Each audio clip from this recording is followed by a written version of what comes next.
Siapa sangka jika Presiden Amerika Serikat Donald Trump yang menjadi pendorong gencatan senjata antara Israel dan Hamas justru mengeluarkan kebijakan seolah menarik kembali peperangan lebih besar lagi. Bagaimana tidak, Presiden yang dilantik pada 20 Januari lalu itu telah menginstruksikan militer Amerika Serikat untuk mencabut penangguhan pengiriman bom seberat 2.000 pon untuk Israel di tengah berlangsungnya gencatan senjata. Apakah Trump berniat untuk membuat Israel menggempur Palestina secara brutal?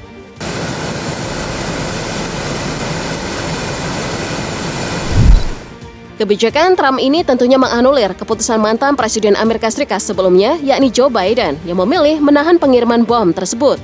Bukan tanpa alasan, mengingat Biden sangat khawatir akan dampak yang dapat ditimbulkan terhadap penduduk sipil, khususnya di Rafah, Gaza, jika Israel menggunakan bom ini. Apalagi setelah ditelisik lebih jauh, satu bom seberat 2.000 pon dapat menembus beton dan logam tebal, sehingga menciptakan radius ledakan yang luas.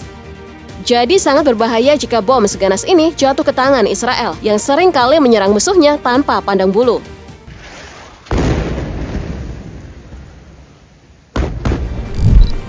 Tentunya kebijakan Trump untuk tetap mengirimkan bom ke Israel menuai banyak kritik dari para pembela hak asasi manusia. Apalagi di tengah gencatan yang masih berlangsung, tentunya membuat para pembela hak asasi manusia menganggap hal ini dapat memicu peperangan lebih besar lagi. Dan ketika Presiden Trump ditanya soal ini, jawabannya benar-benar mengejutkan publik. Keeping my sacred pledge to America's auto workers, boy did we get a big vote with the auto. Dalam sebuah wawancara, Presiden Trump ditanya terkait alasan mengapa dirinya mengizinkan Israel mendapatkan bom berdaya ledak tinggi. Apalagi seperti yang kita ketahui, ketika melakukan kampanye, Trump seringkali mengatakan akan mengakhiri perang. Trump pun menjawab bahwa alasan mengapa dirinya mengizinkan pengiriman bom seberat 2.000 pon tersebut dikarenakan Israel membelinya. Presiden Amerika Serikat ini juga mengatakan di sosial media Truth ciptaannya bahwa Israel telah memesan banyak persenjataan, namun belum dikirim oleh mantan presiden sebelumnya Joe Biden. Dan pesanan tersebut sedang dalam perjalanan. Benar-benar mengejutkan, bukan?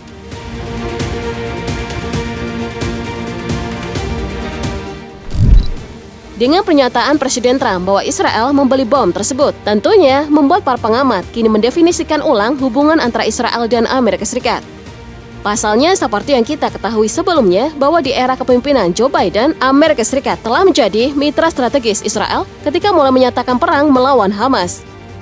Bukan tanpa alasan, mengingat Amerika Serikat telah memberikan bantuan militer untuk Israel senilai miliaran dolar sejak perang dimulai. Hal ini tentu berbanding terbalik dengan era kepemimpinan Presiden Trump yang membawa Washington untuk tidak lagi memberikan bantuan persenjataan, melainkan menjualnya.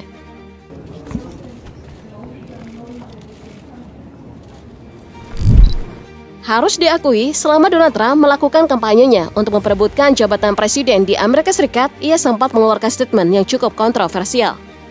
Dalam sebuah pernyataannya, Trump mengatakan bahwa Washington akan membantu sekutu-sekutu NATO jika mereka mau membayarnya. Pernyataan tersebut tentunya menunjukkan bahwa kebijakan luar negeri Trump tidak seperti Biden yang menyumbangkan persenjataan Amerika Serikat secara sukarela. Presiden Trump justru akan menjual senjata-senjata Amerika Serikat untuk membantu melindungi sekutunya. Dan hari ini Trump telah menunjukkannya terhadap sekutunya di Timur Tengah, yakni Israel.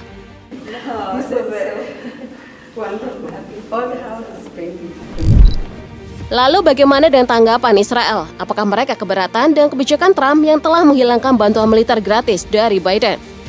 Faktanya Israel terlihat sama sekali tidak keberatan dengan kebijakan tersebut. Hal ini dapat dilihat dalam pernyataan Menteri Luar Negeri Israel, Gideon Sa'ar, yang mengucapkan terima kasih kepada Presiden Trump karena telah mengizinkan pengiriman bom 2.000 pon tersebut ke Tel Aviv di akun sosial media X-nya.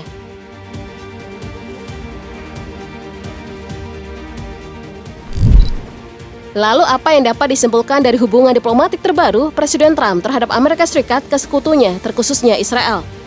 Bisa dikatakan kebijakan luar negeri yang diterapkan Presiden Trump memiliki sisi negatif dan juga positif. Untuk sisi positifnya, perekonomian Amerika Serikat tentunya akan meningkat drastis. Karena seperti yang kita ketahui bahwa di era kepemimpinan Joe Biden, Amerika Serikat telah menggelontorkan persenjataan bernilai miliaran dolar secara cuma-cuma. Dan hal tersebut tentunya membebani anggaran Washington. Nah, dengan kebijakan Presiden Trump yang tidak lagi memberikan bantuan senjata secara cuma-cuma, diharapkan perekonomian Amerika Serikat dapat pulih kembali pasca kepemimpinan Biden.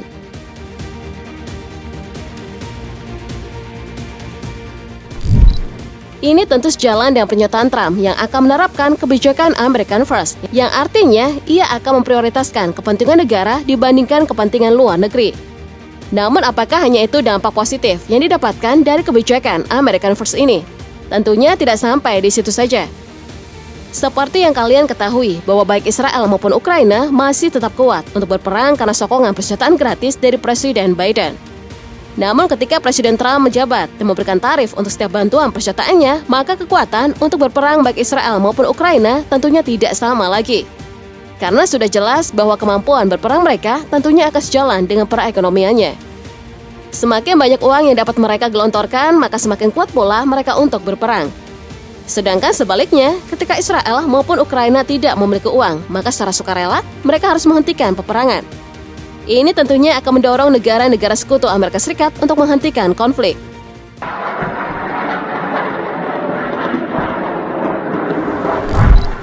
Sudah jelas bahwa Ukraina akan kesulitan dan kebijakan yang diterapkan Presiden Trump kepada sekutunya. Mengingat di tengah invasi Rusia membuat pendapatan domestik bruto atau disingkat PDB Ukraina menurun hingga 30,4%. Sehingga akan mempengaruhi kemampuan untuk berperangnya. Sedangkan Israel sendiri juga kemungkinan akan terpengaruh oleh kebijakan Trump mengenai bantuan militer namun tidak sesignifikan Ukraina. Pasalnya penurunan PDB Israel hanya mencapai 19% saja.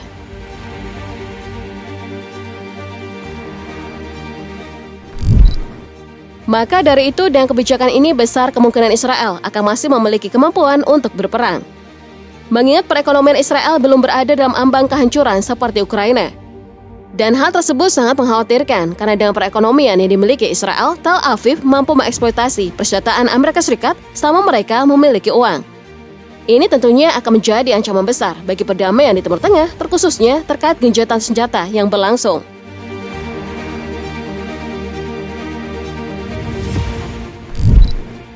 Selain itu, hal negatif yang akan menghantui kebijakan Presiden Trump adalah hubungan diplomatik Amerika Serikat dengan Israel. Hal tersebut dikarenakan bantuan militer Amerika Serikat kepada Israel hanya digambarkan sebagai hubungan transaksional. Sehingga secara jelas bahwa Israel tidak memiliki hutang budi kepada Amerika Serikat. Hal ini tentunya akan mengendorkan hubungan harmonis antara Israel dan Amerika Serikat. Begitupun dengan negara-negara NATO lainnya.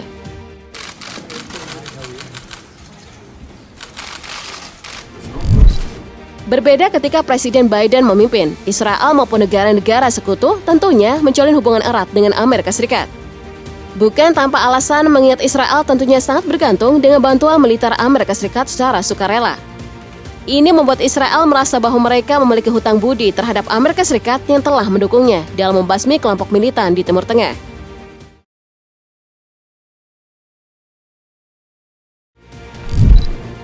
Bisa dibayangkan hari ini Israel harus membayar bom 2.000 pon tersebut agar mampu meningkatkan keamanan wilayahnya.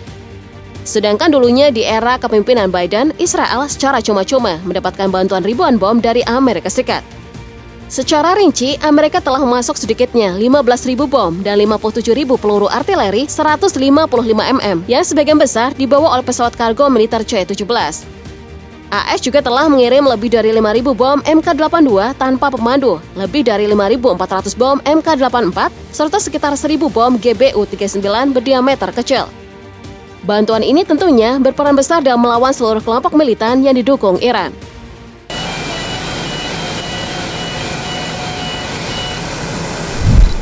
Bahkan beberapa kali Biden menggunakan wewenang darurat untuk memberikan bantuan militer kepada Israel secara cepat.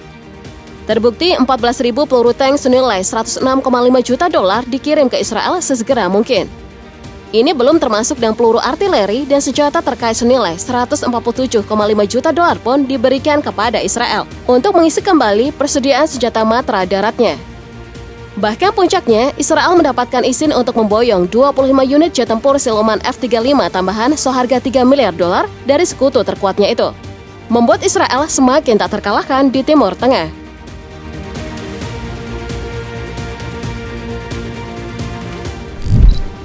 Namun dengan pergantian kepemimpinan di Amerika Serikat, kemampuan perang Israel tentunya akan sedikit berdampak akibat kebijakan yang dikeluarkan Presiden Trump.